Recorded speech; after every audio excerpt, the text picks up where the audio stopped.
Tuhan baik. Saudara-saudara yang diberkati oleh Tuhan Yesus Kristus. Yang kedua yang tidak bisa dihindari. Supaya kita lakukan yang terbaik kepada Tuhan, kita harus melakukan dengan dasar kekudusan. Mantap ya, tema besarnya iman yang merindukan kekudusan Tuhan. Sudah fondasi iman, tak bisa dihindari. Orang sudah percaya Yesus itu dimeteraikan dengan Roh Kudus. Roh Kudus itu akan ajar kita hidup kudus. Kudus itu kata Ibrani-nya kados. Kata Yunani yang populer hagios. Hagios itu artinya dipisahkan dari, dikhususkan bagi. Dia punya 3 arti. Yang pertama pure, murni, suci. Dan saya rasa itu hanya Allah yang memilikinya. Kalau kita masih di dunia ini kan kita masih melatih kan. Nanti sudah masuk surga baru kita sempurna. Apa dasarnya lagi? Tunjukkan lagi Ibrani 12 ayat 23. Ya, saya tidak kasih ayat ini supaya kasih rekomendasi kita main-main dengan dosa. Bukan. Tapi faktanya bahwa nanti di surga baru roh kita tuh sempurna. Dan kepada jemaat anak-anak sulung yang namanya terdaftar di surga. Dan kepada Allah yang menghakimi semua orang. Dan kepada roh orang-orang benar yang telah menjadi sempurna. Masih di dunia ini, waktu kita terima Yesus, betul kita ciptaan baru. Tapi ada 3 tahap kekudusan. Ada yang namanya tahap posisi, ada yang namanya tahap eksperimen, dan ada yang namanya tahap total. Nah ini yang total. Pada waktu kita terima Yesus, secara posisi, sekalipun kita masih belajar. Ya, untuk melayani, belajar tahan emosi. Yang dulu asal ada masalah marah-marah sembarang, maki, kata kotor. Kita mulai tahan sampai betul-betul kita belajar menjadi dewasa. Menjadi serupa dengan gambaran Tuhan Yesus Kristus. Dan itulah umat Kristen. Lalu kita masuk dalam eksperimen ini yang penuh dengan ujian. Dalam setiap pengalaman hidup kita. Tapi ingat, satu kali Roh Kudus dimeteraikan dalam diri kita, dia tidak akan keluar. Dia akan bantu kita terus sehingga ketika hadapi pencobaan-pencobaan itu, kita tetap mampu keluar sebagai pemenang, bahkan lebih daripada pemenang. Nanti pada waktu rapture, pengangkatan gereja, tubuh kita ini diubah menjadi tubuh kemuliaan. Kalau tubuh yang ini sekarang namanya tubuh hina. Sekalipun pakaian yang kita pakai itu mahal. Ya, kosmetik, bedak yang kita pakai tuh, waduh mahal, Oriflame. Sudah tidak pakai bedak FIFA nomor 4, haleluya. Badak-badak mahal, tapi tetap hina. Makan di restoran mahal. Rumah lantai 2, 3, mobil di atas 500-an juta. Tapi tetap tubuh kita tubuh hina. Tubuh ini akan diganti dalam tahap total dengan tubuh kemuliaan. Tubuh seperti yang Yesus pakai ketika dia bangkit dari kematian.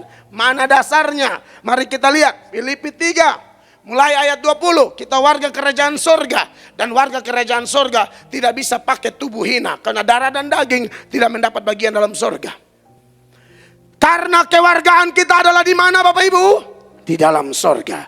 Dan dari situ juga kita menantikan Tuhan Yesus Kristus sebagai juru selamat. Kita punya kewargaan ganda. Warga negara Indonesia sekaligus warga kerajaan sorga. Beri tepuk tangan dulu buat kepastian itu. Nah, tubuh kita yang sekarang ini akan diganti. Perhatikan 21. Yang akan mengubah tubuh kita yang apa? Yang hina ini sehingga serupa dengan tubuhnya yang mulia. Menurut kuasanya yang dapat menaklukkan segala sesuatu kepada dirinya. Itu tubuh kemuliaan namanya.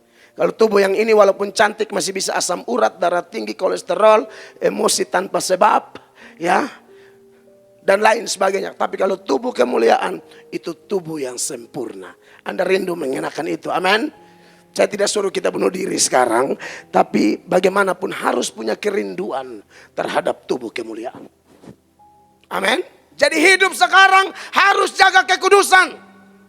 Banyak belajar firman, karena firman itu membersihkan. Amin. Yohanes 15 ayat 3, Yesus bilang kamu sudah bersih karena firman yang kusampaikan. Yohanes 15 ayat 3. Kamu memang sudah bersih karena firman yang kukatakan kepadamu. Banyak baca Alkitab, banyak dengar firman dalam saat teduh maupun ibadah bersama seperti ini. Itu segala kekotoran di hati kita, pikiran kita itu dibersihkan. Kenapa penting? Karena tanpa kekudusan tidak ada seorang pun melihat Allah. Matius 5 ayat 8 mengatakan apa? Berbahagialah orang yang suci hatinya karena dia akan melihat Allah. Apa pengertian melihat Allah? Bukan face to face, bukan. Di NTT itu banyak persekutuan doa, sedikit-sedikit lihat Tuhan. Betul. Tutup mata, wah Bapak di sorga lagi pangkok kaki. Darah Yesus berkuat. Lu jangan gila dong bro. Lu pikir Bapak di sorga ini ketua RT 05. Dikit-dikit Bapak di sorga pangkok kaki. Ada loh persekutuan doa. Lagi nyanyi itu Tuhan langsung hadir. Jangan lelah bekerja di... tunggu Tuhan ada datang. Ya salam Tuhan gimana? Oke baik. Oke dah bye-bye dah Tuhan. Lanjut. Jangan lelah. Aduh ini orang otak miring. Jam 7 lewat 5. Jam 7 lewat 5 kan begini. Itu maksudnya. Aduh hancurkan kuasa kegelapan. Iya kan? Ada lagi yang dikit-dikit lihat Tuhan. Saya bilang lu kebanyakan lihat kalender kali. Iya kan? Biasa kan di NTT sana tuh ada orang cari dana jual kalender. Yesus gendong domba. Lu kebanyakan lihat kalender bulan Juni makanya kayak begini nih. Iya kan? Tidur ke bawah mimpi. Aduh Yesus gendong domba. Domba itu siapa ya? Ya kamu. Karena kamu kalau dilepas suka masuk got jadi harus gendong. Haleluya. Saudara yang diberkati Tuhan Yesus Kristus, dengar baik-baik. Kita harus menjaga kekudusan untuk melayani Tuhan supaya kita merasakan Allah itu ada. Maksudnya apa? Kehadiran Allah tuh kita rasa di kantor, di rumah, di gereja. Baru nyembah tuh sudah rasa jamahan Roh Kudus. Amin. Orang tidak jaga kekudusan dia nyanyi sampai mabok. Dia tidak akan rasa damai apa-apa. Dia ibadah sia-sia. Makanya kenapa penting dalam sebuah gereja ibadah mulai itu harus ada sesi doa minta ampun dosa. Kalau tidak bahaya. Kita tidak tahu yang datang nih bawa berkat kok bawa sial kita tidak tahu. Oh iya jujur-jujur aja kan kita manusia. Semalam ngapain seminggu ini ngapain kita nggak tahu. Harus pemberesan lah. Karena Yesaya 59 ayat 1 dan 2. Bukan tangan Tuhan kurang panjang. Bukan telinga Tuhan kurang tajam. Tapi yang membuat kita terpisah dengan Allah. Ialah segala dosa dan kejahatan kita. Dan satu-satunya cara supaya kita bisa ketemu Allah. Percaya Yesus. Lalu minta kekuatan dari Roh Kudus. Supaya lakukan apapun dengan dasar kekudusan. Amin. Yang ketiga. Saya rencana mau 7 poin. Tapi kalau begini caranya jadi 3 saja nih. Yang ketiga, kalau melakukan segala sesuatu untuk Tuhan, harus miliki karakter Tuhan. Yaitu apa? Dia Allah Maha Tinggi, merendahkan diri. Amin. Harus miliki hati yang betul-betul seperti Tuhan. Hati yang merendahkan diri. Allah Maha Besar, rela jadi rendah untuk melayani, apatah lagi kita. Saya tahu di gereja BES ini banyak orang-orang yang punya kesibukan kerja, urusan usaha sendiri. Tapi ketika urusan pelayanan langsung berkorban. Itu yang terbaik. Amin. Ada seorang pejabat di daerah tertentu dikasih pelayanan. Istri pejabat, suami pejabat. Dia marah kepada pihak gereja. Karena pelayanannya tuh kolektan, jalankan kantong persembahan. Dia bilang kalian mau kasih pelayanan lihat-lihat orang dong. Masa gua sama suami gua jalan kolete yang benar aja lu. Di kantor kita bos, di sini jalan kolete. Dia anggap menjalankan kantong persembahan itu pelayanan rendahan.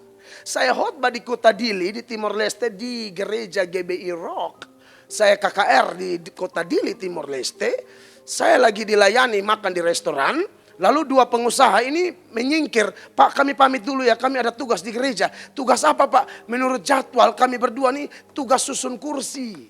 Pengusaha, duitnya triliun mungkin. Tapi bisa melayani susun kursi di gereja. Hebat. Jangan sombong. Kita ini dari tanah kembali ke tanah. Amin. Yesus berkata apa? Seperti anak manusia. Matius 20 ayat 28 tuh. Ini mau teladani Yesus seperti ini. Dia datang bukan untuk dilayani, melainkan untuk melayani. Tunjukkan ayatnya. 1, 2, 3 jemaat. Sama seperti anak manusia.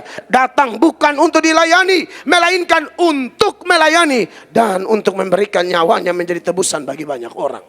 Jadi harus rendah hati. Dan yang berikut. Harus segenap hati. Seturut Kolose 3 ayat 23 tadi. Segenap hati ini sama dengan rela hati. Rendah hati paketnya dengan rela hati. Rela hati ini saya mau jelaskan bagaimana ya.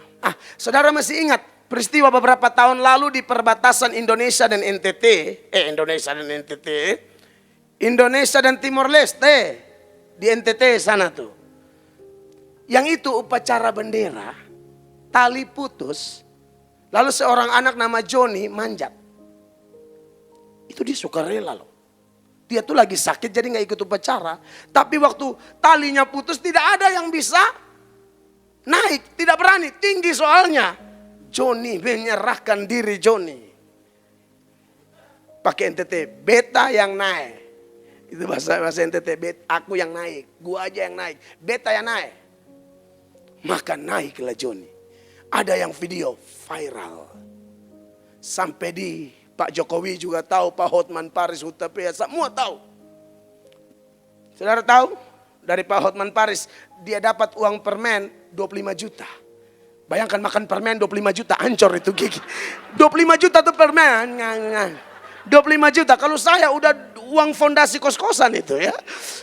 Kok jadi 25 juta makan permen? Itu bukan gigi lobang lagi, gusi pun retak semua. Pak Hotman Paris ini bercanda, suka bercanda dia. Ya, dari Pak Jokowi, Pak Presiden, dia dapat renovasi rumah, dapat sepeda. Dari Gubernur NTT, Pak Victor Laiskodat, itu dia dibiayai sampai kuliah. Saudara lihat, itu semua itu akibat. Bukan tujuan. Joni nggak nyangka bahwa akan mengalir berkat sederas itu. Kecuali waktu Joni mau naik, Pak Jokowinya telepon, kalau kau naik, ku renovasi rumahmu.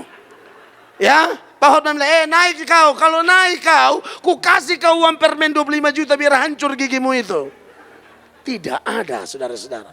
Joni naik, itulah orang kalau rela hati, segenap hati, bukan engkau yang kejar berkat, engkau dikejar-kejar berkat. Dan yang terakhir, benar-benar terakhir. Haleluya. Saya lihat pengerja muka sudah asam. Haleluya. Tidak apa-apa. Pembalasan adalah hak Tuhan. Haleluya. Benar-benar terakhir. Ibadah keduanya jam 11:30. Haleluya. Sudah mau habis kok. Tenang aja. Bertahan dalam kesesakan. Haleluya. Yang ketiga, kalau mau kerja untuk Tuhan, saudara-saudara harus satu hati. Amin. Yang pertama dengan dasar iman, yang kedua kekudusan, rendah hati, segenap hati atau rela hati. Yang kelima harus satu hati. Gereja BES satu hati. Hari ini kita lihat jumlah begini. Suatu saat siapa setia perkara kecil, akan Allah beri perkara besar. Amin. Harus ada unity dalam gereja. Yesus berdoa buat persatuan dalam Yohanes 17. Ayat 20-21 dia bilang supaya dunia melihat kita di dalam mereka. Kita satu, mereka satu. Yang suka bawa perpecahan itu setan dan keturunannya. Tapi anak Tuhan sejati dia kemana-mana bawa damai, bawa persatuan. Dia masuk di pelayanan mana, itu pelayanan ada berkat. Dan Mazmur 133 mengatakan, di mana ada kasih persaudaraan, di mana ada kerukunan, kesanalah berkat Allah diperintahkan. Tuhan perintahkan berkat, datang ke gereja BES, berkat datang ke rumah Pak William. Berkat datang ke rumah saudara Willy. Kalau di mana ada persatuan di sana, kita dikejar-kejar berkat. Yang setuju beri tepuk tangan yang meriah bagi Tuhan Yesus Kristus.